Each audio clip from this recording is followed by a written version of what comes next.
Bismillahirrahmanirrahim. Alhamdulillahirabbil alamin wassalatu wassalamu ala asyrafil mursalin nabiyina Muhammadin wa ala alihi wa sahbihi wa man tabi'ahum bi ihsanin ila yaumiddin. Amma ba'd. Ayyuhal ikhwatul akhawat, jemaah semua yang dirahmati Allah Azza wa Jalla. Alhamdulillah tentunya senantiasa kita memanjatkan dan mengucapkan bersyukur kepada Allah Subhanahu wa taala atas segala nikmatnya sehingga pada kesempatan kali ini kita diberikan taufik olehnya untuk melanjutkan kembali dan mengikuti bahasan kajian rutin kita, yaitu bahasan kitab Al-Aqidah At-Tahawiyah lil Imam, tulisan Al-Imam At-Tahawi rahimahullahu taala. Dan yang memiliki buku terjemahnya yang telah dibagikan, silakan buka halaman 18 poin yang ke 89. Kemudian selanjutnya 90 dan 91. Baik. Jadi sembari menunggu jamaah yang membuka dan mencari halamannya atau bukunya, kita mengikuti terlebih dahulu apa yang disebutkan oleh Al-Imam At-Tahawi rahimahullahu taala dalam poin yang kita akan bahas ini. Nah, قال العلامة حجة الإسلام أبو جعفر الورق الطهاوي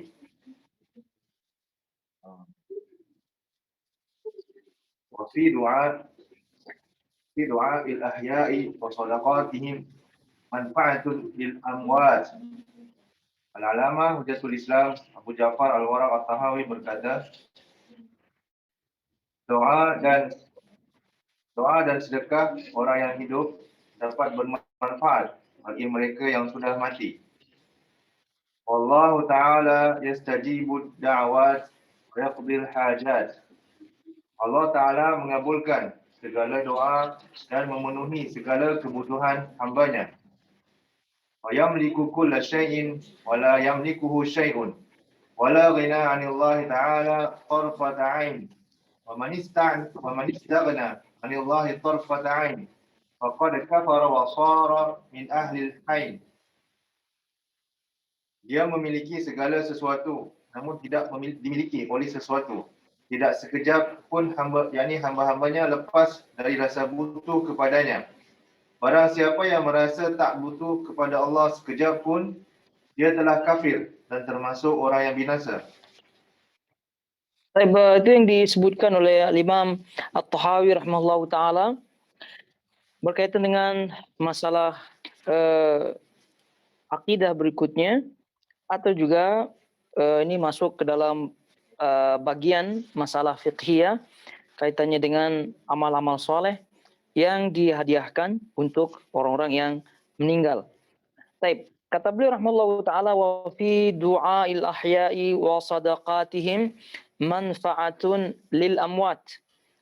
Doa dan sedekah orang yang hidup dapat bermanfaat bagi mereka yang sudah mati. Baik. Jadi ini masalah kaitannya dengan akidah, bahwa orang-orang yang sudah meninggal dunia, yang sudah berada dalam barzakh, alam kubur, itu masih bisa mendapatkan manfaat dari orang-orang yang masih hidup. Dan ini tentu perbedaan antara alam barzakh dengan alam akhirat. Kalau alam barzakh ini masih ada hal-hal yang bermanfaat untuknya ketika di dalam barzakhnya. Tapi di alam akhirat tidak ada yang bermanfaat lagi. Di dalam akhirat tidak ada yang bermanfaat lagi. Jadi memang tidak ada kehidupan. Jadi karena tidak ada kehidupan, siapa lagi yang mau akan memberikan dia hadiah, istilahnya. Hadiah, pahala, sedekah, doa, dan yang lainnya. Baik. Kemudian berikutnya, masalah berikutnya adalah berkaitan dengan amal-amal yang sampai pada orang yang meninggal. Amal-amalan yang sampai pada orang yang meninggal. Dalam bahasan ini tentu bahasanya luas, ya. Kalau kita melihat dalil-dalil yang ada dari mazhab-mazhab yang ada, tapi kesimpulannya masalah ini yaitu masalah ihda thawab amal salih lil amwat, menghadiahkan pahala amal soleh kepada orang yang meninggal. Ini kesimpulan bahasanya ada 3 kesimpulan. Yang pertama adalah ada amalan-amalan yang disepakati oleh para ulama bahwa amalan tersebut sampai. Amalan tersebut sampai.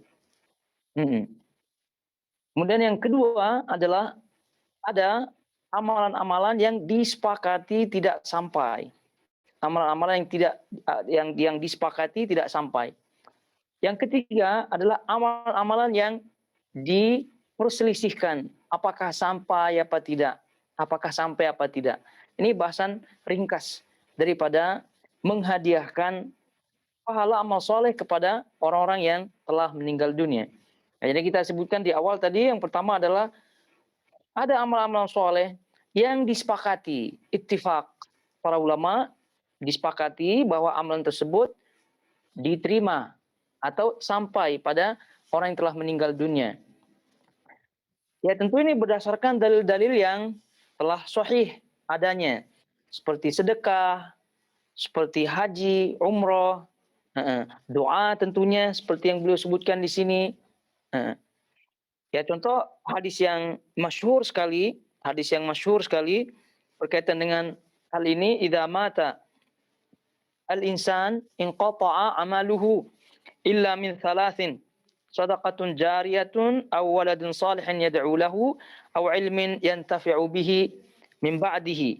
Hadis masyhur sekali, hadis yang sahih riwayat Imam Muslim dan juga yang lainnya. Dan jelas disebutkan di situ, jika manusia anak Adam meninggal dunia, maka terputus amalannya kecuali 3.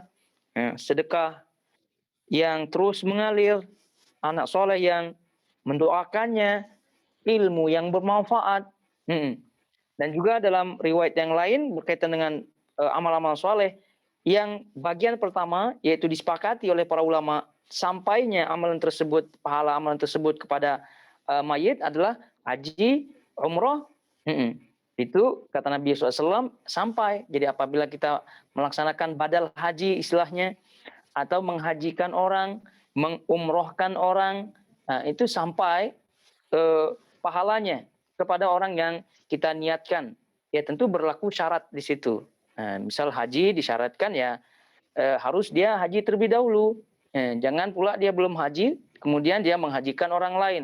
Nah, ini keliru caranya. Alhamdulillah itu bahasanya bahasan fiqhiyah. Tapi kita permasalahkan adalah yang pertama, bahwa amalan ada di antara amalan-amalan yang disepakati oleh para ulama akan sampainya amalan tersebut, pahala amalan tersebut kepada mayit dalam hal ini, kepada mayit.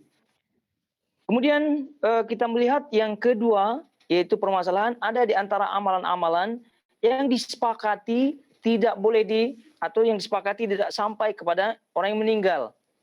Tidak sampai. Apa itu amalan? Menghadiahkan pahala iman. Ya. Jadi tidak boleh mentransfer keimanannya kepada orang lain, tidak boleh. Dan ini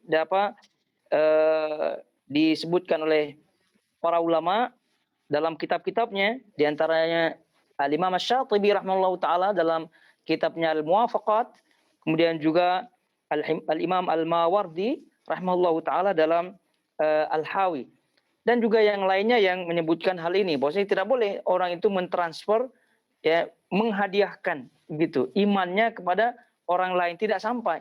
Nah, jadi ini menunjukkan bahwa permasalahan yang kedua adalah ada di antara amalan-amalan yang disepakati tidak sampai. Disepakati tidak sampai, yaitu iman yang tadi kita sebutkan. Nah, yang banyak bahasannya adalah yang ketiga, yaitu ada amalan-amalan yang diperselisihkan selain amalan-amalan yang sudah jelas dalilnya. Selain amalan-amalan yang sudah jelas dalilnya. Baik. Jadi selain yang sudah jelas dalilnya, maka kata para ulama di situ seperti yang dinukilkan oleh Al-Imam Ibnu Abil Aiz Al-Hanafi rahimahullahu taala, eh,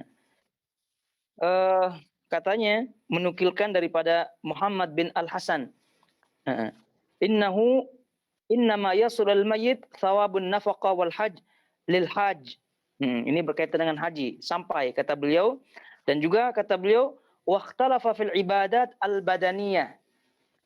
Dan para ulama berbeda pendapat dalam ibadah al badaniyah, ibadah yang zahir. Seperti kasomi was salati wa qiraatil Quran wa dzikr.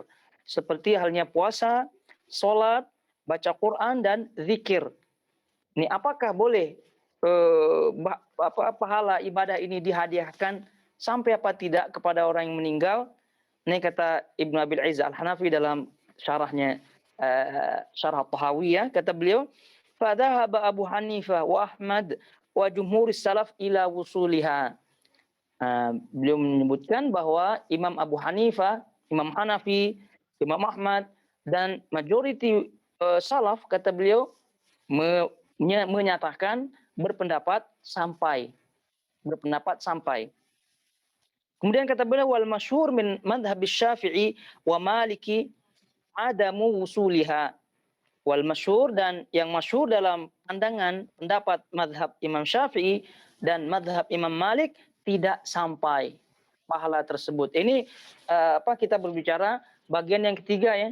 Bagian yang ketiga yaitu ada amalan-amalan yang masih diperselisihkan. Kalau amalan yang pertama yang disepakati, apa makna disepakati? Sudah ada jelas dalilnya. Sudah ada jelas dalilnya. Haji sudah jelas, sedekah sudah jelas, doa sudah jelas. Ini misal membaca Quran kan tidak jelas, tidak ada sharih dalilnya yang disepakati kesahihan hadisnya. Zikir, zikir, kita zikir la ilaha illallah, zikirlah, begitu, zikir mutlak lah contohnya. Lalu kemudian kita niatkan hadiahkan kepada yang mayit. Artinya yang poin yang ketiga ini adalah amalan yang tidak ada dalilnya, yang sahih, yang sharih, yang jelas, begitu amalan tersebut sampai. Ini yang tadi kita sebutkan yang diperselisihkan. Nah, kata Ibnu Abil Aiz Al-Hanafi rahimahullahu taala, dan itu memang faktanya bahwasanya jumhur ulama dalam hal ini mengatakan sampai, walaupun itu tidak ada dalilnya. Dalilnya adalah kias, ya. Kias daripada ibadah-ibadah yang lain. Kalau ibadah yang lain dah nyata jelas, sedekah, haji, kemudian puasa, kalau bab puasa nazar itu kan sampai, katanya. Ya, dikiaskan dari itu maka menghadiahkan pahala bacaan Quran, misal sebut Al-Fatihah, misal sebut kalau masih luang waktunya, kemudian masih semangat baca Al-Baqarah sekalian, gitu. Nah, ini sampai apa tidak? Sampai. Nah, ini kita berbicara khilaf. Jadi kita sebutkan hal ini supaya kita paham juga, ya. Kita paham juga bahwasanya yang diperselisihkan itu jangan sampai menjadi pecah belah, ya. Jangan sampai hal itu dijadikan standar ukur bahwa orang itu ahli bid'ah, sesat, dan seterusnya. Nah, oleh karena itu dari ini tentu kita akan menyebutkan mana satu yang rajih tentunya, ya, yang kita pilih. Terlepas walaupun ini khilaf, tapi tentu ada di situ yang kita harus ada pilihan, ya, berdasarkan kaedah-kaedah yang kita ambil tentunya. Jadi ala kulli hal, poin yang ketiga, yang amal-amalan yang tidak ada dalilnya, yang langsung dari Nabi SAW yang sahih, yang sharih, maka ini diperselisihkan. Seperti yang tadi mazhab Abu Hanifah, Imam Ahmad, dan juga yang lainnya itu mengatakan sampai. Kemudian masyhur di mazhab Asy-Syafi'i, dan kalau kita cek tafsir Ibnu Katsir rahimahullahu taala dalam hal ini terkhusus ayat yang disebutkan oleh Allah Subhanahu wa taala, surah An-Najm ayat 39. An-Najm ayat 39. Wa an laisa lil insan illa ma sa'a. Jadi manusia itu tidak akan mendapatkan kecuali apa yang dia sa'a, apa yang dia usahakan. Apa yang dia usahakan ini adalah ayat yang umum. Ayat yang umum.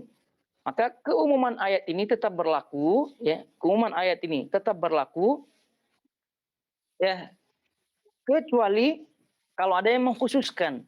Kecuali kalau ada yang mengkhususkan. Jadi kalau ada yang mengkhususkan berarti kita amalkan amalan dalil berdasarkan dalil yang mengkhususkan. Dalil yang mengkhususkan. Nah ini tentu dalil daripada madhab Imam Syafi'i dan juga tadi yang masyhur di madhab Imam Malik dan juga diambil oleh para ulama ahlul hadis yang berkaitan dengan masalah ini.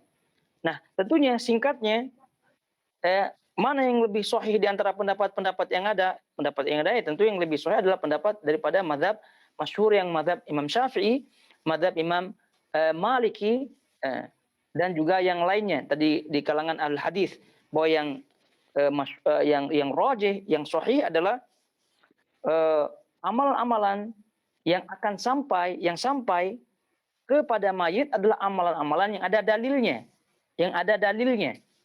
Ya. Karena apa? Karena sudah jelas tadi dalam surah An-Najm ayat 39, manusia itu tidak akan mendapatkan kecuali apa yang dia usahakan. Kecuali yang apa dia usahakan. Jadi ayat ini bersifat umum. Bersifat umum. Jadi oleh karena ada hadis-hadis yang menyebutkan ada beberapa amal-amalan yang sampai, maka hadis itu sebagai pengkhusus ayat ini. Pengkhusus ayat ini. Jadi yang kita amalkan adalah yang khususnya. Jadi kalau tidak ada yang mengkhususkan ya masih kita amalkan ayat ini secara umum.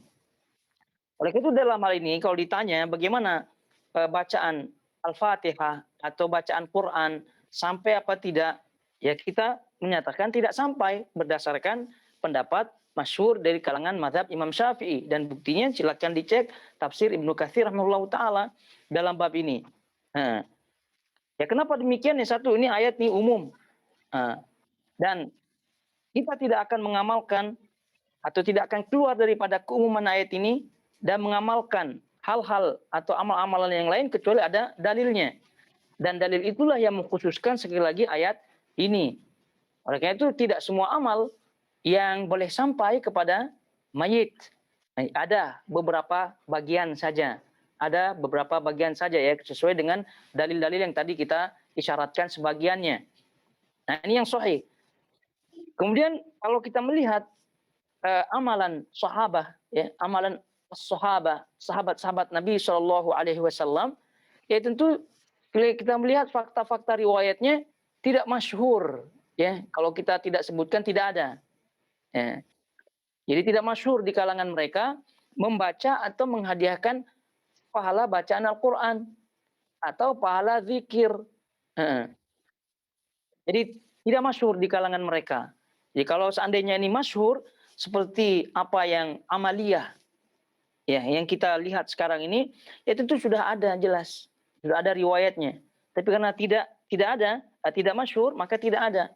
Oleh itu kalau seandainya amal ini benar-benar ada, artinya sahih, rajih, maka sudah pasti sahabat-sahabat Nabi SAW tidak akan luput, tidak akan pernah melupakan amalan ini. Karena mereka pasti menyayangi orang-orang yang telah meninggal terlebih dahulu dari kalangan kekasih dan orang-orang terdekat yang mereka sayangi.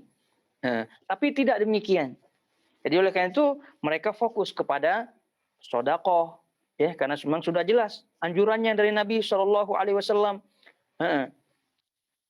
Kemudian juga puasa, kalau itu babnya nazar atau puasa yang wajib yang mereka tidak mampu melaksanakannya orang yang meninggal dunia. Jadi yang sudah jelas dalilnya itu mereka betul-betul manfaatkan, betul-betul mereka semangat di dalamnya. Untuk apa? Ya untuk mengasihi orang-orang yang telah meninggal dunia. Bukan kepada hal-hal yang tidak jelas dalilnya. Nah, oleh karena itu berdasarkan hal ini maka yang rajih ya pendapat yang kuat adalah tentu yang tidak membolehkan tidak sampainya pahala atau tidak sampainya menghadiahkan pahala amal-amal yang soleh yang tidak ada dalilnya. Ya, sekali lagi yang tidak ada dalilnya. Kenapa demikian? Karena berdasarkan tadi surah Najm, keumuman surah Najm ayat 39 ya. Kemudian amaliyah sahabat-sahabat Nabi Shallallahu alaihi wasallam. Nah, kalau ditanya bagaimana dengan sedekahnya, boleh apa tidak kias? Sebenarnya tidak ada kias dalam ibadah. Tidak boleh dikiaskan mengkias-kiaskan ibadah suatu ibadah dengan ibadah yang lain, yaitu berdalil dengan kias. Jadi kias ini digunakan tentu ketika tidak ada dalilnya. Baik.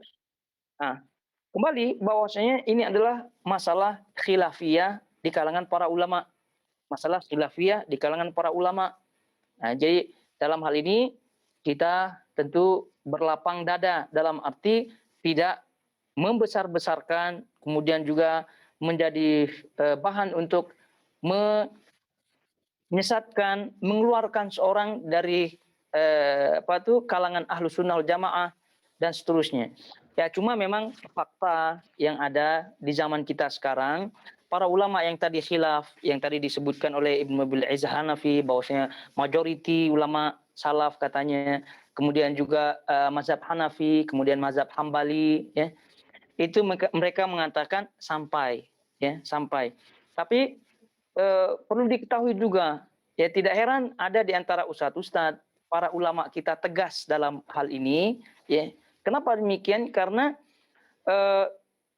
para ulama yang mengatakan sampai pahala orang-orang atau pahala orang yang hidup, ya, untuk orang yang meninggal dunia, itu amaliyahnya amaliyah yang simpel-simpel saja, begitu. Simpel-simpel saja. Oke lah, misal dia sebutkan sampai amaliyah atau sampai amalan membaca Quran kepada orang yang meninggal dunia. Ya sampai situ saja. Artinya mereka sendiri-sendiri baca, kemudian ya niatkan untuk orang yang meninggal dunia. Tidak di frame istilahnya. Seperti zaman kita sekarang, berlebihan. Ya gitu. Jadi orang meninggal itu dikhaskan duit khusus gitu untuk menyewa anak-anak pondok pesantren gitu biasanya, atau untuk menyewa orang mengkhatamkan Quran. Nah ini sudah berlebihan.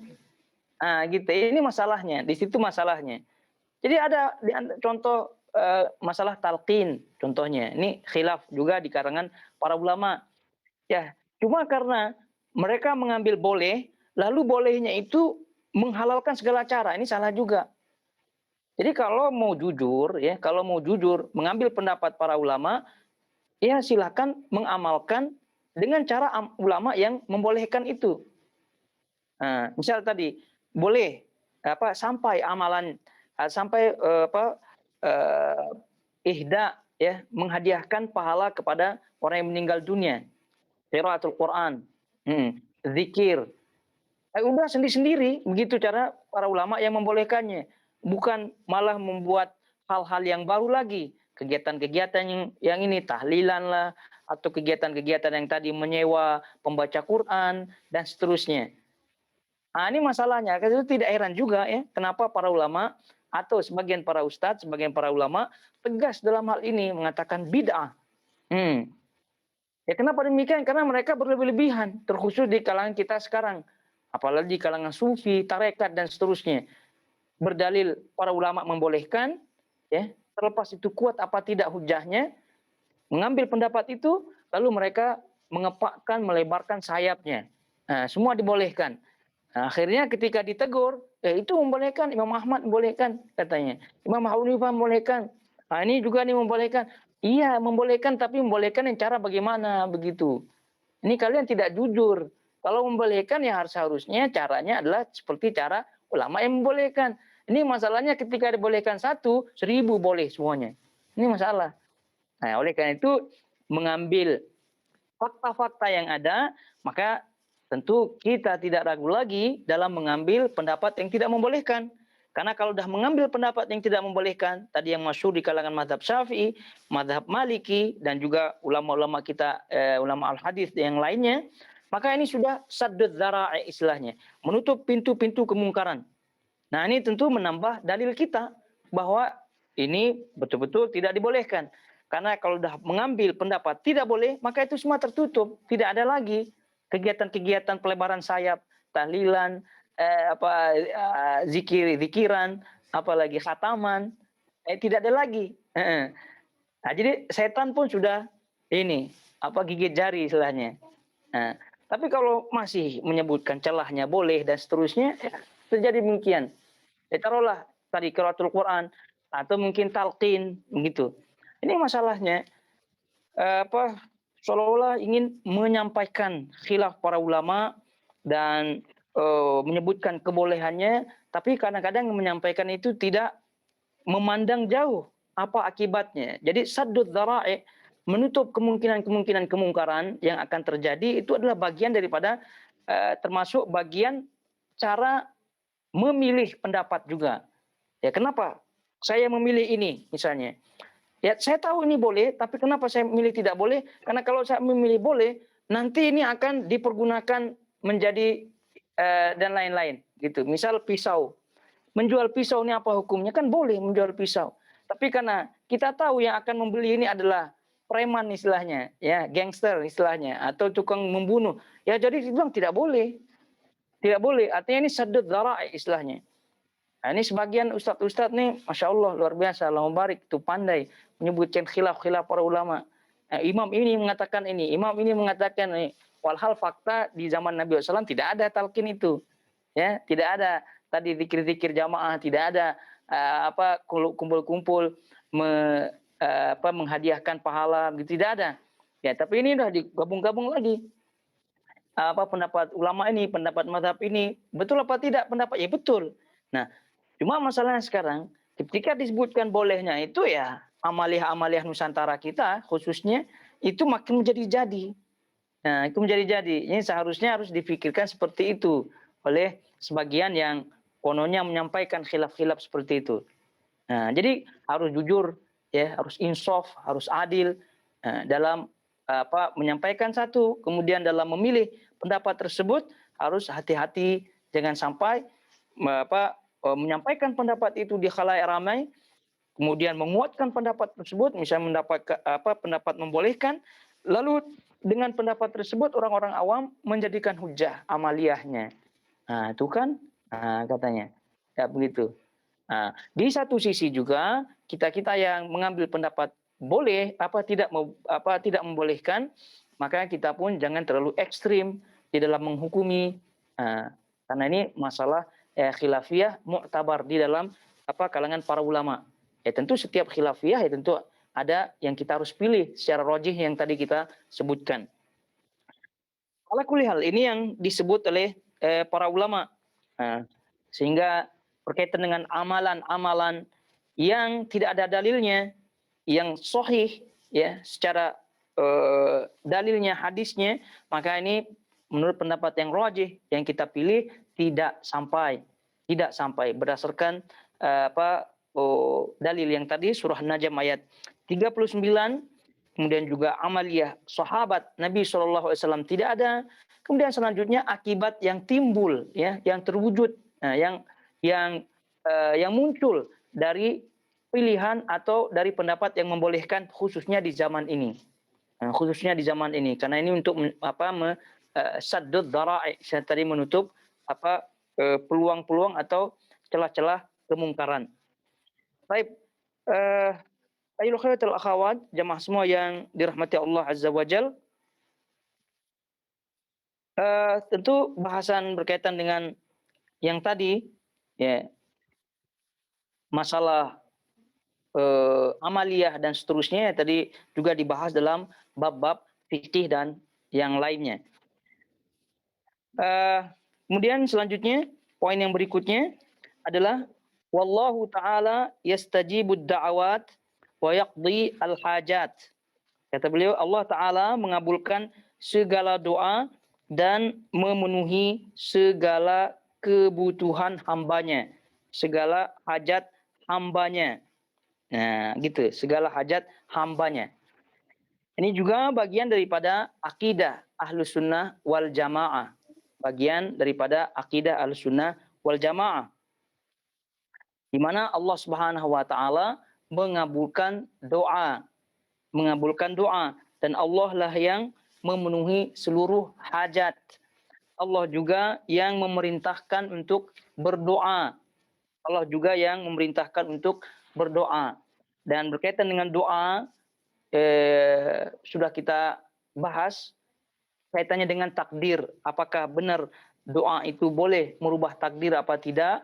Nah, itu kita sebutkan secara nisbi, ya, bahwa doa boleh karena Nabi SAW mengatakan demikian, bahwasanya tidak ada yang boleh merubah doa kecuali doa, merubah takdir kecuali doa.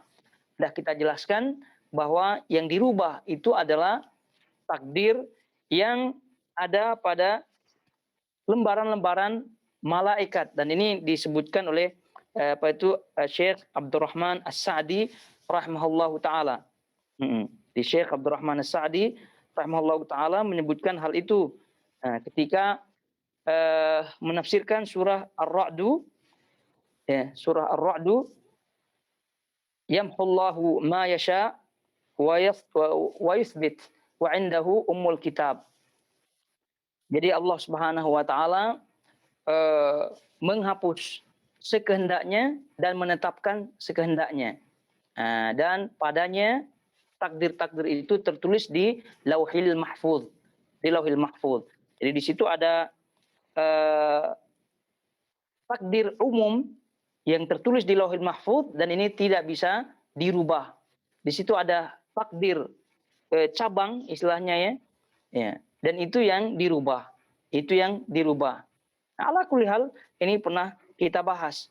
Tapi yang kita bahas di sini bahwa doa itu terkabulkan atau doa itu diperintahkan oleh Allah Subhanahu wa taala. Dan bahkan dalam hadis yang diriwayatkan oleh Imam At-Tirmidzi dan juga yang lainnya dan disahihkan oleh Syekh Al-Albani rahimallahu taala, Nabi SAW bersabda, "Malam yas'alillaha yaghdab alaihi." Jadi barang siapa yang tidak berdoa kepada Allah, Allah murka kepadanya. Allah murka kepadanya. Nah, ini menunjukkan bahwasanya doa itu benar-benar dianjurkan oleh Allah Subhanahu wa taala melalui lisan Nabi SAW. Nabi SAW sendiri menyebutkan ad-du'a'u huwal ibadah. Doa itu adalah ibadah. Doa itu adalah ibadah. Dan itu dalam bahasan doa ini kita pernah sebutkan doa itu ada dua. Ada doa ibadah, ada doa masalah. Doa itu ada dua jenis. Ada doa untuk meminta langsung hajat-hajat. Kemudian ada doa ibadah. Doa yang kita tidak menyebutkan hajat kita, namun itu telah termasuk ibadah. Jadi pada hakikatnya seluruh ibadah yang kita laksanakan, sholat, puasa, dan yang lainnya, itu pada hakikatnya kita sedang berdoa, yaitu sedang beribadah kepada Allah, berdoa kepada Allah. Dengan harapan dari amalan-amalan tersebut kita mendapatkan pahala. Nah, maka itu disebut doa ibadah. Kalau doa masalah itu kita langsung sebut, ya Allah berikan hambamu ini, berikan hambamu misal hajat anak, pekerjaan dan seterusnya, menyebutkan hajatnya secara langsung. Tapi kalau doa ibadah yaitu beribadah kepada Allah Subhanahu wa taala dengan harapan mendapatkan pahala dan harapannya mendapatkan rahmat, pengampunan dan seterusnya. Oleh karena itu Nabi SAW menyebutkan afdhalud doa, ya, ketika di Arafah, ya. Ketika di Arafah apa afdhalud doa? Kata Nabi SAW, la ilaha illallah wahdahu la syarikalah, lahul mulku wal hamdu ala kulli syai'in qadir. Jadi itu adalah zikir, tapi kenapa disebut doa oleh Nabi SAW? Karena zikir ini adalah bagian daripada doa ibadah. Doa yang jenis yang kedua. Baik. Dan Allah Subhanahu wa taala, ya, tadi kita sebutkan hadisnya yang menganjurkan doa, dan juga dalam surah yang lain dalam banyak ayat Allah Subhanahu wa taala menyebutkan dalam surah Ghafir misalnya, dalam surah Ghafir, wa qala rabbukum ud'uni astajib lakum. Rabb kalian berfirman, ud'uni, doalah, suruhlah, astajib lakum, maka pasti aku akan mengabulkannya. Juga dalam firman-Nya Allah Subhanahu wa taala dalam surah Al-Baqarah ayat 186. Allah Subhanahu wa taala mengatakan, wa idza sa'alaka ibadi anni fa inni qarib ujibu da'watad da'i idza da'an.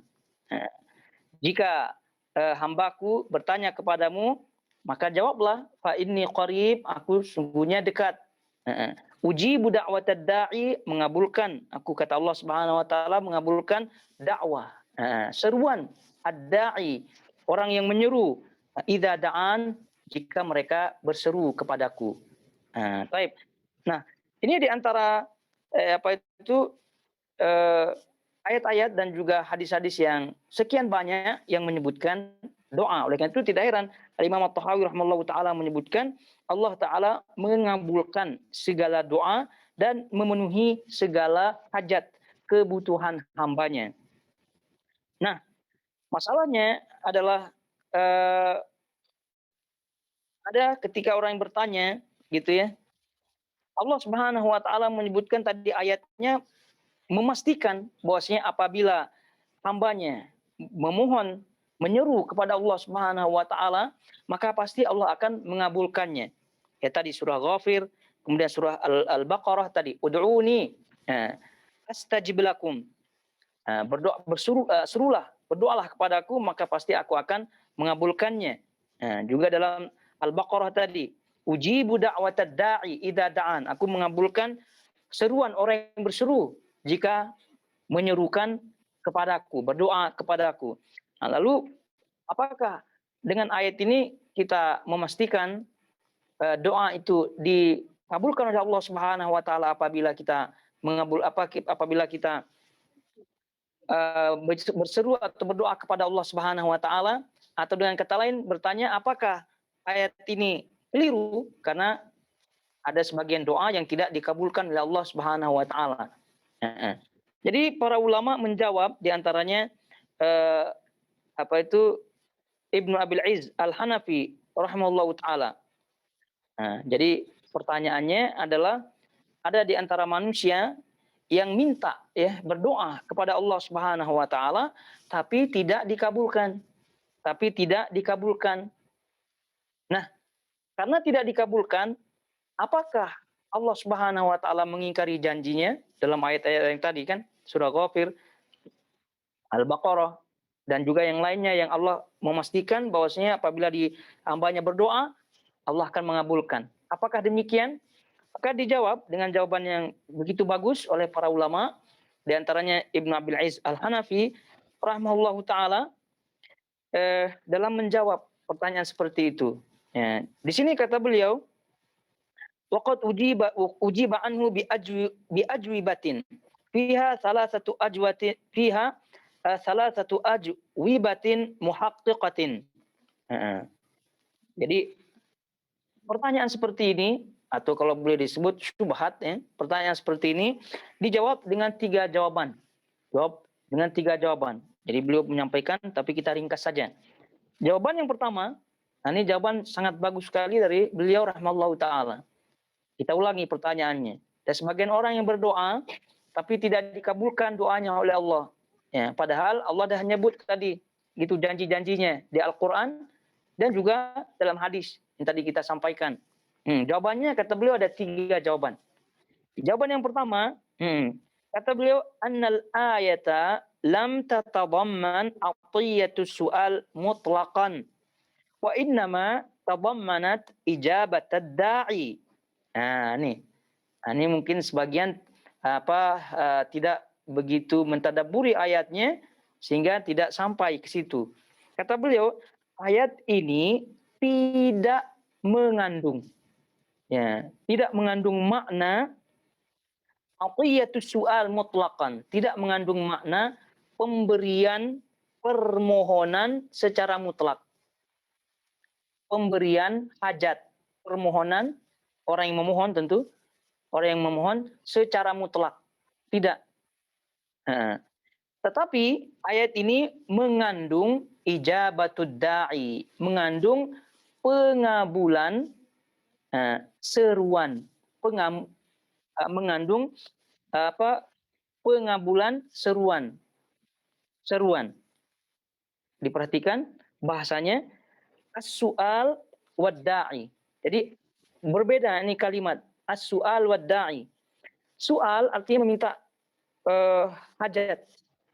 Meminta langsung hajatnya, minta. Jadi as-sa'il, jadi orang yang minta. Kalau ad-da'i menyeru. Maka ayat itu apa? Menyebutkan dalam surah Al-Baqarah, ujibu da'watad da'i. Aku mengabulkan orang yang berseru. Tidak mengatakan ujibu da'watas sa'il. Lain. Oleh karena itu kata beliau, kita ulangi, ayat tersebut ya, dan surah Baqarah tadi itu tidak mengandung pengabulan hajat ya secara mutlak, pemberian hajat secara mutlak. Tapi ayat tersebut mengandung pengabulan seruan. Pengabulan seruan, bukan pengabulan pemberian permintaan. Karena ayat tersebut tidak mengatakan sa'il, meminta, tapi mengatakan da'i. Oleh karena itu kata beliau, wad-da'i a'am minas sa'il. Orang yang berseru itu lebih umum daripada orang yang meminta. Orang yang berseru itu lebih umum daripada orang yang meminta. Nah, ayat tersebut mengatakan pakai da'i, tidak memakai sa'il. Ujibu da'watad da'i. Aku mengabulkan seruan orang yang berseru, seruan da'i, bukan mengatakan aku mengabulkan permintaan. Jadi kalau mengabulkan permintaan, ayat itu akan mengatakan as-sa'il, tapi dia mengatakan da'i. Nah, jadi kata beliau, orang yang berseru ad-da'i itu lebih umum daripada yang meminta. Nah, kemudian kata beliau, wa ijabatud da'i a'am min i'ta'is sa'il. Dan bentuk pengabulan, bentuk dikabulkan seruan itu lebih umum daripada bentuk pemberian permintaan.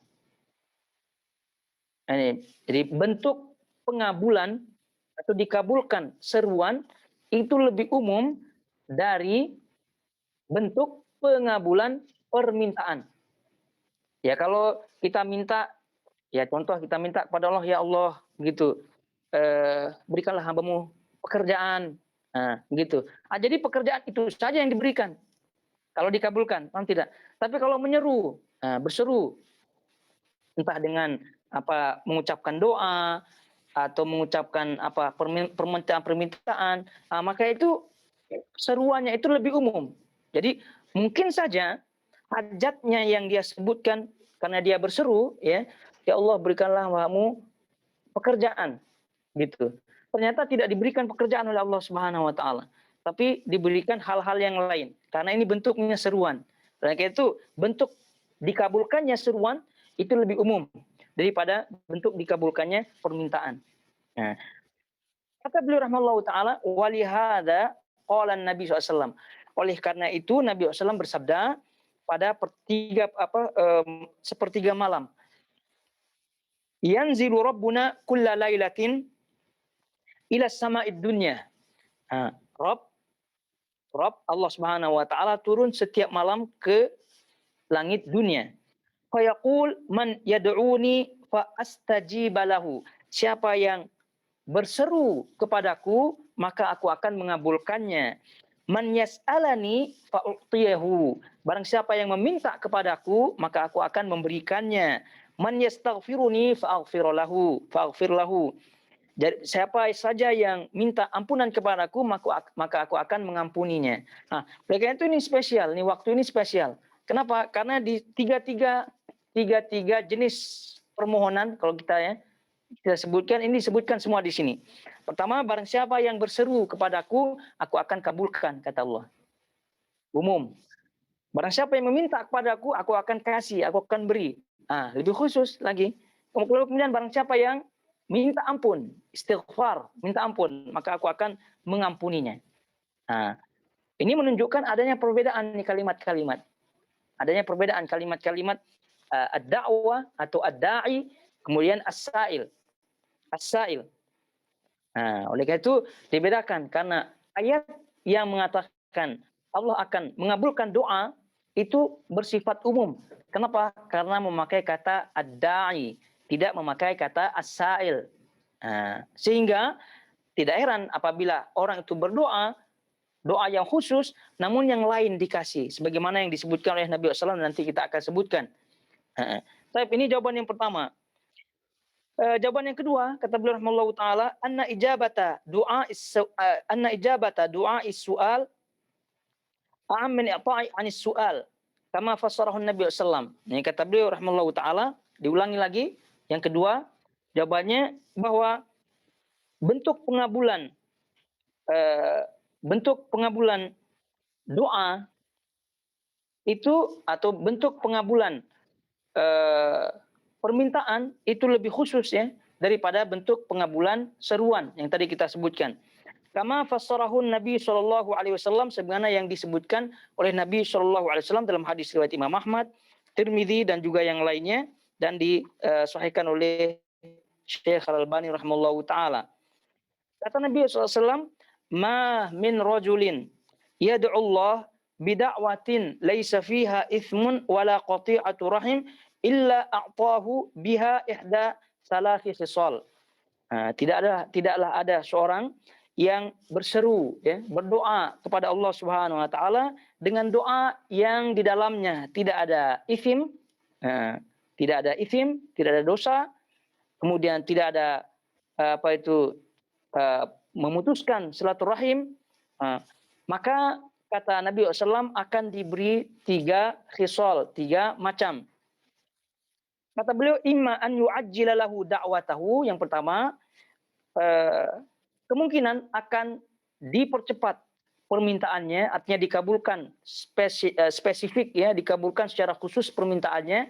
Kalau dia minta benda ini langsung dikasih gitu maksudnya. Artinya yang pertama adalah kemungkinan Allah akan menyegerakan, memberikan apa yang dia minta secara langsung. Atau yang kedua kata beliau, au yuddakhala lahu minal khairi mithliha, atau Allah akan menampung ya. Allah akan menampung kebaikan semisal dengan doa yang dia minta. Ya, dia minta rezeki. Tapi Allah tidak memberikan dia rezeki yang dia minta secara langsung, tapi Allah menyimpan ya, Allah menyimpan kebaikan yang sama dengan rezeki tersebut. Artinya dia tidak diberikan rezeki itu secara langsung, tapi Allah simpan kebaikan yang lain. Yang ketiga, au yusrafu anhu minasyarri mithliha, atau Allah Subhanahu wa taala menjauhkan orang ini dari keburukan yang semisal dengan doanya. Jadi minta doa rezeki. Tapi Allah Subhanahu wa taala tidak kasih rezeki itu secara langsung, tapi Allah kasih dia keselamatan. Ya, kasih dia keselamatan dari keburukan-keburukan yang senilai dengan doanya tadi. Jadi 3 hal yang diberikan oleh Allah Subhanahu wa taala, atau kemungkinan 3 hal yang akan didapatkan apabila orang itu berdoa. Jadi ketika orang itu berdoa, tidak 100% tidak semestinya dia mendapatkan apa yang dia minta. Ya, jawabannya kita dah mendapatkan 2 jawaban. Kemudian jawaban yang ketiga, kata beliau, Al-Imam Ibnu Abil Izz Al-Hanafi, bahwa kata beliau, anna du'a sababun muqtadin linainil matlub was sababu lahu syurutun wa mawani'. Doa itu adalah sebab ya, sebab yang berkonsekuensi mendapatkan matlub yang diinginkan. Jadi sebab itu adalah jalan untuk doa itu adalah sebab untuk mendapatkan keinginan. Mendapatkan keinginan, itu ringkasnya. Doa itu adalah merupakan sebab mendapatkan apa yang diinginkan. Apa yang diinginkan. Maka karena doa ini adalah sebab, sebagaimana halnya sebab-sebab yang lain memiliki syarat dan ketentuan, ya, memiliki syarat dan ketentuan. Ada memiliki syarat-syarat, ada memiliki penghalang. Jadi kalau memenuhi syarat dan tidak ada penghalang, maka sebab itu akan lancar sehingga apa yang diinginkan pun tercapai. Gitu. Ini harus diperhatikan. Doa itu adalah sebab untuk mencapai tujuan, mencapai keinginan. Nah, sebab itu, ya, sebagaimana sebab-sebab yang lain, itu akan lancar, akan sesuai keinginan apabila telah memenuhi syarat-syaratnya, kemudian tidak ada pencegah-pencegahnya. Sebagaimana halnya sebab. Contoh ringan saja, pedang, ya, pedang. Ya kalau mau lebih kecil lagi pisau lah, gitu. Tapi pedang saja. Kita pakai perang contohnya nih. Ini pedang adalah sebab untuk membunuh musuh, itu tidak? Sebab membunuh musuh. Tapi apakah orang yang memiliki pedang itu langsung boleh bisa membunuh musuhnya? Tidak, karena pedang ini adalah sebab. sebagaimana halnya tadi sebab harus memenuhi syarat-syarat dan tidak ada pencegah. Syarat-syaratnya agar membunuh, agar mampu terbunuh si musuhnya, syarat-syaratnya dia harus pandai memainkan pedang, atau tidak. Kemudian syarat-syaratnya si pedangnya ini harus tajam. Syarat-syaratnya macam-macam syarat-syarat yang lain. Kemudian tidak ada pencegah. Pedangnya tajam. Dia ahli, berlatih setiap hari. Tapi ada pencegahnya ketika perang musuhnya tidak hadir. Siapa yang mau dibunuh? Ada pencegahnya, gitu. Jadi tidak jadi terbunuh. Sama juga dengan doa, gitu. Jadi doa, ya lafaznya Masya Allah, begitu ya. Setiap hari diucapkan, fasih, begitu. Tapi ada pencegahnya. Sebagaimana dalam banyak hadis yang kita dengar, Ash'ath Akbar. Ketika ada orang yang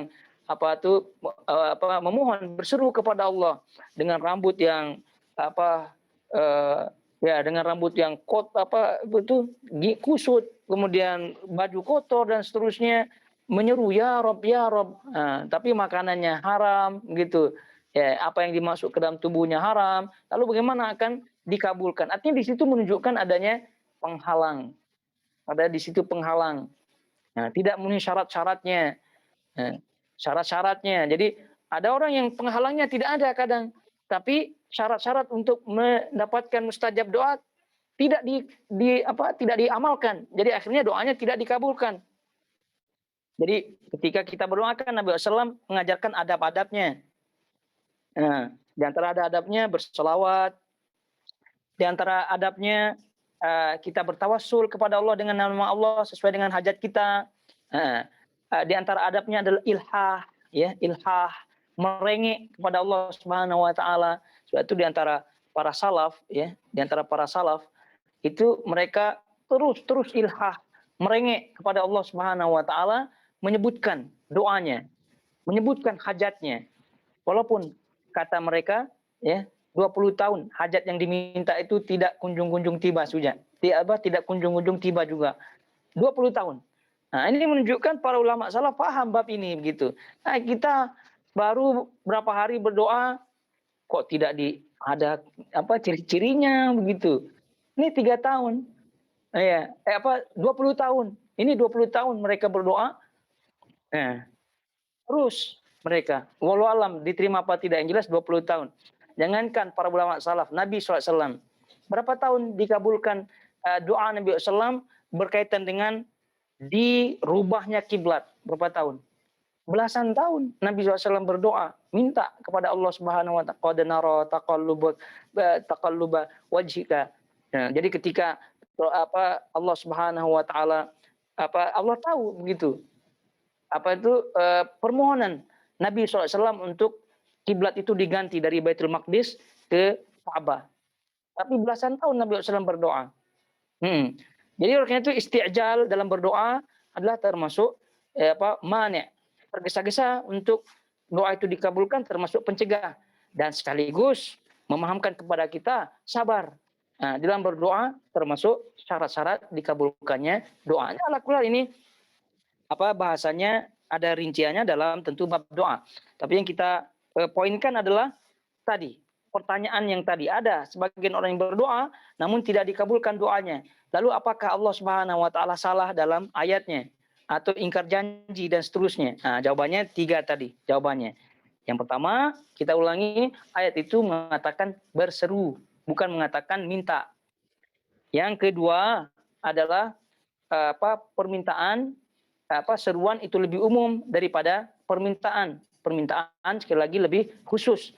Nah, oleh itu Nabi SAW menyebutkan ketika orang itu berseru, berdoa kepada Allah Subhanahu wa taala, 3 kemungkinan yang akan dia dapatkan. Tadi kita sebutkan. Kemungkinan akan langsung diberikan atau akan diberikan kebaikan, ya, sesuai dengan doanya tadi, atau dijauhkan, diselamatkan dari keburukan yang semisal dengan doanya tadi. Nah, kemudian yang ketiga, doa itu merupakan sebab, sebagaimana halnya sebab itu akan terjadi, akan tercapai apabila memenuhi syarat dan tidak ada pencegahnya. Nah, baik. Kemudian selanjutnya, ilkhatul akhwat rahmani wa rahmakumullah semuanya. Yang terakhir, kata beliau Al-Imam At-Tahawi rahimallahu taala, wa yamliku kulla syai'in wa la yamlikuhu syai'un wa la ghaniyun 'anillahi ta'ala tarfata 'ain wa man istaghna 'anillah tarfata 'ain faqad kafara wa shara min ahlil hain. Dia memiliki segala sesuatu namun tidak dimiliki oleh sesuatu. Tidak sekejap pun hambanya lepas dari rasa butuh, lepas daripada rasa hajatnya kepada Allah. Barang siapa yang merasa tidak ada hajat, tidak ada kebutuhan kepada Allah sekejap pun, sekejap mata pun, torfatain. Jadi torfatain itu mana sekedip mata. Itu namanya torfatain. Itu berarti ekspres luar biasa. Gitu. Sekedip mata pun dia merasa dia tidak memerlukan Allah, maka apa kata Imam Tahawi? Dia telah kafir dan termasuk orang yang binasa. Jadi itu dalam doa, orang itu berdoa kepada Allah Subhanahu wa taala itu itu adalah menunjukkan orang tersebut memerlukan, berhajat kepada Allah Subhanahu wa taala. Berhajat sekali lagi kepada Allah Subhanahu wa taala. Jadi jangan putus-putus berdoa kepada Allah Subhanahu wa taala terus dengan adab-adabnya tadi. Merengek kepada Allah, tidak perlu menangis kepada Allah. Yang pula pandai menangis di depan orang saja, tapi ketika di depan Allah sendiri-sendiri tidak pandai. Nah, itu menunjukkan orang ini ada masalah dalam hatinya. Adab-adabnya tadi berselawat, ada adabnya tadi minta tawassul kepada Allah dengan nama-namanya. Nah, kemudian juga perlu diingat juga bahwa doa yang tulus, yang ikhlas itu yang akan sampai kepada Allah Subhanahu wa taala. Ya, tapi kalau yang tidak ya tentu tidak akan sampai kepada Allah Subhanahu wa taala, tidak akan diijabah oleh Allah Subhanahu wa taala. Nah, jadi amaliyah yang keliru kebanyakannya yang keliru banyak dilakukan oleh orang adalah ketika membantu orang, ketika memberi orang begitu, membantu orang. Nah, jadi dia bilangnya apa? Kita bilang jazakallah khair, dan itu memang Nabi SAW. Jadi apabila orang itu berbuat baik kepadamu dan kamu tidak mampu membalasnya, maka ya doakan dia atau sebutlah jazakallah khair. Nah, itu sebutlah jazakallah khair. Ini ada sebagian orang ada sebagian orang saya tidak perlu apa-apa, doa saja. Ini keliru ini. Ya, keliru. Jadi berarti dia tidak memerlukan apa-apa katanya, tapi memerlukan doa. Berarti tidak benar. Jadi sudah. Jadi mau dia doa mau apa tidak itu kan urusan kita dengan Allah. Jadi orang banyak tadi kita sebutkan gitu ya, ketika orang itu jazakallah khair, udah saya tidak memerlukan apa-apa gitu. Dah, doa saja. Berarti perlu berarti. Jadi kalau perlu berarti ini ada pertanyaan, berarti ini kurang ikhlas, ada udang balik batunya. Gitu. Jadi kalau memang betul-betul tidak perlu, artinya betul-betul ikhlas, hanya memerlukan pahala dari Allah, ya sudah. Kata doa dari orang itu jangan sebut. Itu, dan ini disampaikan oleh Syekhul Islam Ibnu Taimiyah rahimahullahu taala. Jadi catatan-catatan seperti ini. Karena apa? Karena ketika kita menyebutkan udah jangan kasih apa-apalah, doa aja. Berarti udah ada, berarti dikasih. Gitu. Tapi kita pun jangan lupa diri gitu. Janganlah kawannya dia senyap terus kita tidak doakan. Itu keliru juga. Kita Nabi SAW menyebutkan jazakallah khair. Itu adalah suatu doa. Dan mukafaah istilahnya, sebagai kita menghargai, karena itu adalah semua dari Allah Subhanahu wa taala. Dan terakhir, di dalam kita berdoa kepada Allah Subhanahu wa taala sebagaimana yang disebut oleh Ibnu Aqil rahimahullahu taala, di situ ada 8 kandungan daripada asma Allah ketika kita berdoa. 8 kandungan asma Allah sebagaimana tadi kita sebutkan oleh Ibnu Aqil rahimahullahu taala. Jadi Allah itu ada. Yang pertama. Karena orang yang zat yang tidak ada ya tidak mustahil kita akan berseru kepadanya, berdoa kepadanya. Berarti yang pertama ada. Yang kedua Allah mendengar. Mendengar. Kalau orang yang tuli ya tentu kita tidak berdoa kepadanya. Kemudian qudrah, kemampuan Allah Subhanahu wa taala. Kalau yang lemah ya tentu kita tidak akan seru. Kemudian karam, karam, pemberi, jadi maha pemberi. Jadi kalau pelit ya tentu tidak faluki ya, pelit, tentu tidak kita minta. Kemudian yang selanjutnya adalah al-haya. Al-haya, maha hidup. Nah, kalau menikmati ya tentu tidak kita berdoa. Kemudian al-ilm, maha mengetahui. Kalau jahil, ya kita tidak berseru kepadanya. Rahmat, ar-rahmah, pengasih, penyayang. Kalau tidak pengasih, kalau tidak penyayang, keras kasar ya kita tidak akan berseru, berdoa. Kemudian al-ghani, maha kaya. Ya, kalau tidak kaya, artinya fakir, ya kita tidak akan berseru kepadanya. Ini 8 asma dan sifat Allah Subhanahu wa taala yang terkandung ketika kita mohon kepada Allah. Sehingga kalau boleh ya untuk menghasilkan fokus yang tinggi, kemudian ilhah, merengek kepada Allah Subhanahu wa taala, hadirkan sifat-sifat yang tadi kita sebutkan.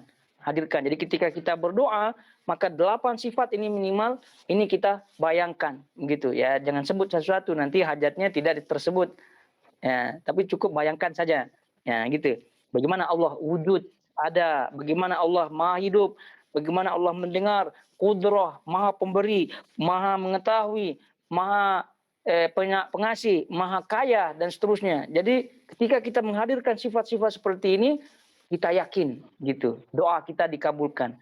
Karena ana inda dhanni abdi bi, kata Rasulullah SAW, aku kata Allah Subhanahu wa tergantung prasangka hambaku. Nah, kata Allah Subhanahu wa taala itu apabila kalian berdoa kata Nabi SAW maka yakinlah Allah akan mengabulkan. Jadi yang pertama yakin, begitu yakin kita sebut, maka tidak boleh kita sebut ketika berdoa insya Allah, itu tidak pernah kita bahas dalam kitab tauhid.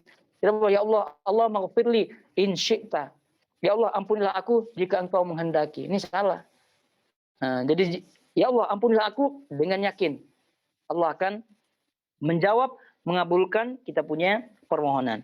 Baik, ayyuhal akhwatul akhwat, jamaah semua yang dirahmati Allah Azza wa Jalla, kiranya sampai di sini pembahasan kita dalam kajian kitab Al-Aqidah Tahawiyah. Semoga Allah Subhanahu wa taala memberikan kita pemahaman, kemudian keyakinan di dalam meyakini akidah salaf, kemudian mengamalkannya dan seterusnya istiqomah di atasnya sampai Allah Subhanahu wa taala memanggil kita semua dan Allah Subhanahu wa taala dalam keadaan ridha kepada kita semua dan kita menjadi husnul khatimah ketika Allah memanggil kita.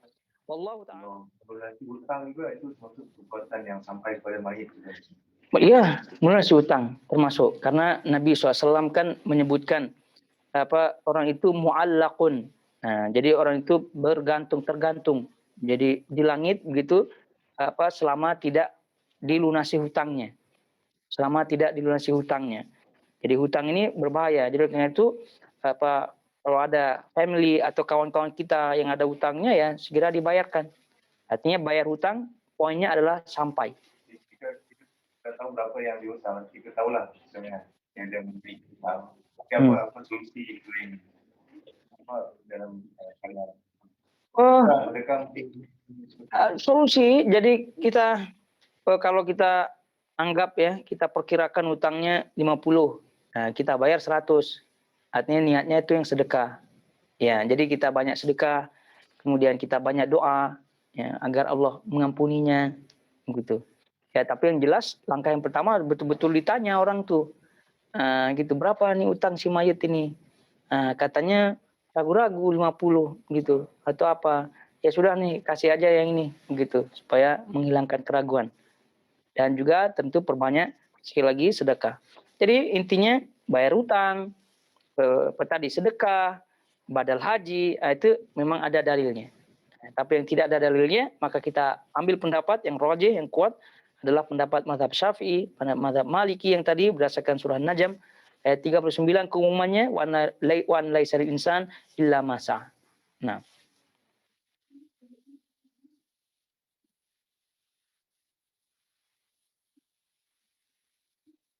Baik, ini ada pertanyaan, mohon jelaskan lagi dan contoh yang konkret antara perbedaan seruan dengan permintaan dalam berdoa. Baik, seruan dan berdoa. Baik, jadi kalau seruan, misal di dalam azan, ya, itu namanya seruan juga, ad-da'i. Juga seruan seorang dai, ya, seorang ustadz lah taruh, ustadz atau syekh, itu disebut dai. Itu disebut dai yang berseru.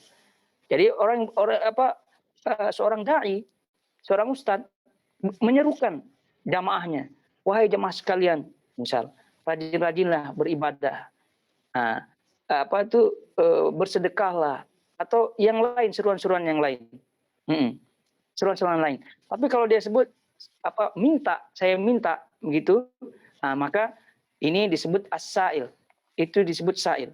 Jadi karena itu lafaz ad-da'wah atau ad-da'i itu lebih umum daripada lafaz as-sa'il. Karena lafaz as-sa'il itu atau lafaz sa'il meminta itu spesifik permintaannya, ya, spesifik permintaannya, khusus permintaan pada poin-poin tertentu. Tapi kalau ad-da'i berseru, ya, walaupun satu disebut, tapi itu lebih umum. Oleh karena itu ayat tadi kita sebutkan menyebutkan ujibu da'watad da'i, aku mengabulkan doanya orang yang berdoa, tapi dipakai ad-da'i, yaitu berseru. Nah, jadi orang itu walaupun mengatakan, ya Allah berikanlah hambamu ini rizki, atau ya Allah berikanlah hambamu ini, atau jadikanlah anak hambamu ini soleh. Itu walaupun permintaannya atau walaupun ucapannya ini bentuknya adalah sa'il, bentuknya adalah permohonan, tapi kata Al-Quran itu ad-da'i, seruan. Nah, jadi kalau contoh secara mudah difahami yang tadi kita sebutkan, para ustadz, para ulama itu disebut da'i. Nah, maka pekerjaannya disebut berdakwah. Disebut berdakwah karena tugasnya hanya menyerukan saja. Menyerukan. Kerjakan ini, hindari ini dan seterusnya, menyerukan. Maka lebih umum. Jadi ketika orang itu menyebut atau dai-nya mengatakan saya minta ini, saya minta itu, berarti lebih khusus. Lebih khusus. Ala kulli hal, poinnya adalah ayat itu mengatakan ad-da'i, ya, berseru, yang berkonsekuensi lebih umum daripada as-sa'il. Karena konsekuensinya umum, ya, karena da'i konsekuensinya umum, maka Allah Subhanahu wa taala melalui Nabi SAW tadi kita sebutkan hadisnya menyebutkan 3 hasil, ya, kemungkinan 3.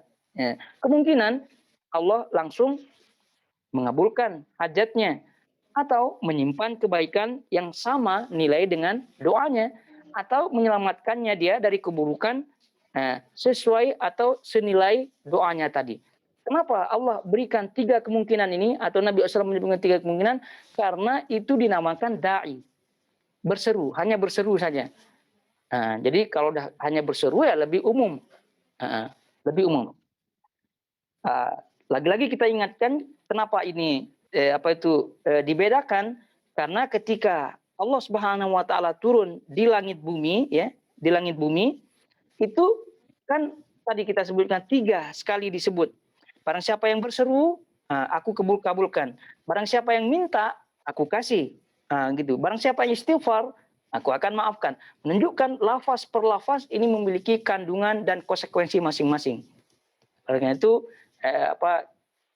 dalam masa atau waktu malam atau sepertiga malam itu jangan sampai terluputkan, karena ketika kita berdoa kepada Allah minta sesuatu, itu sudah termasuk seruan, itu sudah termasuk permintaan, itu sudah termasuk minta maaf kalau kita sebutkan, kita istighfar di dalamnya. Nah, wallahu ta'ala. Kemudian selanjutnya ini Assalamualaikum, izin tanya terkait badal haji, apakah keinginan mayit untuk berhaji menjadi syarat dalam badal haji? Tidak. Jadi keinginan mayit ini tidak menjadi. Jadi malah nanti kalau menjadi keinginan itu nanti dikhawatirkan menjadi nazar. Jadi ini sekali lagi badal haji, untuk badal haji tidak menjadi syarat keinginannya. Tapi kalau ada keinginan, berarti ini lebih lebih mentakkid lagi ya, lebih menekankan lagi ahli keluarga untuk menghajikannya. Nah, hanya sekedar lebih menguatkan ya, mendorong ahli keluarganya untuk membadal hajikan. Tapi kalau keinginan ini menjadi syarat badal haji, ini tidak. Wallahu ta'ala. Jadi syaratnya ya apabila dia belum haji ya kita badalkan hajinya, dan juga yang membadalkan haji ya sudah haji terlebih dahulu. Nah, wallahu ta'ala. Tadi disebutkan ada yang takdir azali yang di Lauhul Mahfuz, berarti ada takdir yang lain kan? Iya.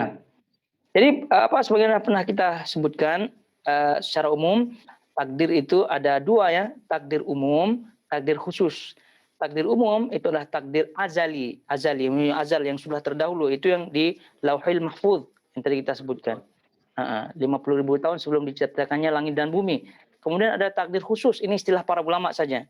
Takdir khusus. Jadi takdir khusus itu masing-masing waktu ada takdirnya. Kalau takdir yang akan berlaku pada seluruh makhluk Allah Subhanahu wa taala per tahun, itu namanya takdir sanawi, takdir tahunan. Itu yang disebut dalam inna anzalnahu fi lailatul qadar. Jadi pada malam Lailatul Qadar itu ditakdirkan takdir tahunan yang berlaku untuk seluruh makhluk. Ada juga takdir harian yang berlaku, takdir yang berlaku pada hari itu. Nah, takdir khusus mau tahunan, mau harian, ini yang diketahui oleh malaikat. Ini itu disampaikan catatannya oleh Allah Subhanahu wa taala kepada malaikat. Nah, itu yang berlaku yamhullahu ma yasha wa yutsbit. Itu yang berlaku Allah menghapus, Allah menetapkan. Yang ada pada catatan malaikat yang sebelumnya diberikan oleh Allah Subhanahu wa taala kepada malaikat. Nah, tapi kalau catatan yang azali di Lauhul Mahfuz, maka ini tidak berubah. Sebagaimana kata Syekh Abdul Rahman Sa'di rahimahullahu taala dalam tafsir ayat tersebut, ini kalau sampai berubah berarti ini tidak masuk akal bagi Allah Subhanahu wa taala karena akan merubah apa yang ditetapkannya. Nah, tapi kalau yang dirubah adalah di catatan malaikat, maka ini menunjukkan Allah Maha Kuasa. Nah, bukan kekurangan lagi, karena malaikat tidak tahu sesungguhnya nih apakah yang di catatannya itu sama dengan yang di azali, yang di Lauhul Mahfuz apa tidak. Malaikat pun tidak tahu. Yang jelas dia tahu hanya yang di catatannya. Nah, ya tadi misal kalau ada orang berdoa, ya Allah panjangkanlah umurku, gitu. Nah, ini merupakan sebab, betul tidak?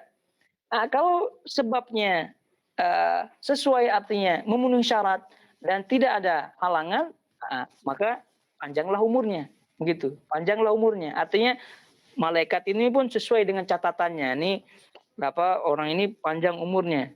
Nah, tapi lagi-lagi bahwasanya itu semua adalah atas takdir, izin dari Allah Subhanahu wa taala. Izin dari Allah Subhanahu wa taala. Nah, jadi bagi kita adalah hanya melakukan amal-amal yang zahir yang sesuai dengan dalil. Maka ketika kita mengamalkan itu, maka ketika itu kita mengamalkan takdir kita. Oleh karena itu Allah Subhanahu wa taala atau Nabi SAW menyebutkan kalian semua akan dipermudah sesuai dengan takdir kalian. Dipermudah sesuai dengan takdir kalian. Nah, jadi sekarang kita pilihan, kita mau takdir baik apa mau takdir buruk. Jadi kalau takdir baik, maka kita maksimal mungkin untuk mengamalkan kebaikan. Jadi ketika kita mengamalkan kebaikan, itulah takdir kita. Ketika mengamalkan keburukan, itulah takdir kita. Jadi sebab itulah takdir ini adalah rahasia Allah Subhanahu wa taala. Jadi ya'malu kata Nabi sallallahu beramallah fa kullun muyassarun lima khuliqalahu. Maka setiap kalian dimudahkan sesuai dengan takdir kalian. Ini kata Allah Subhanahu. Udah jelas. Jadi kalau mau baik silakan baik, kalau tidak ya jangan salahkan siapa-siapa. Wallahu taala alam. Baik. Sampai di sini kiranya. Wassalamualaikum warahmatullahi wabarakatuh.